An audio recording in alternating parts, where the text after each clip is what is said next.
शोले चित्रपटात जसा धर्मेंद्र म्हणजेच वीरू बसंतीसाठी दारूच्या नशेत उंच पाण्याच्या टाकीवर चढतो, तसाच काहीसा प्रकार खारघरमध्ये मंगळवार दिनांक 24 डिसेंबर रोजी घडलाय. मात्र हा तरुण हाय टेन्शन टॉवरवर चढला होता. नवी मुंबईतील खारघर येथील सेक्टर 3 मधील ही घटना.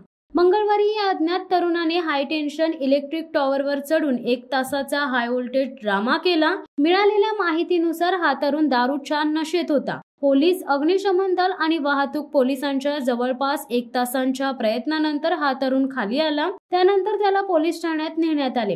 खारघर येथील बेलपाडा आदिवासी वाडीच्या समोर हाय टेन्शन टॉवर आहे.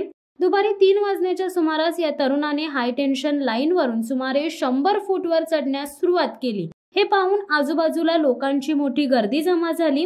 या घटनेची माहिती मिळताच स्थानिक पोलीस आणि वाहतूक पोलीसही घटनास्थळी पोहोचले. त्यांनी या तरुणाला खाली उतरण्याची विनंती केली. यावेळी अग्निशमन दलाचे पथक देखील घटनास्थळी दाखल झाले होते. तब्बल 1 तास हा हाय व्होल्टेज ड्रामा सुरू होता.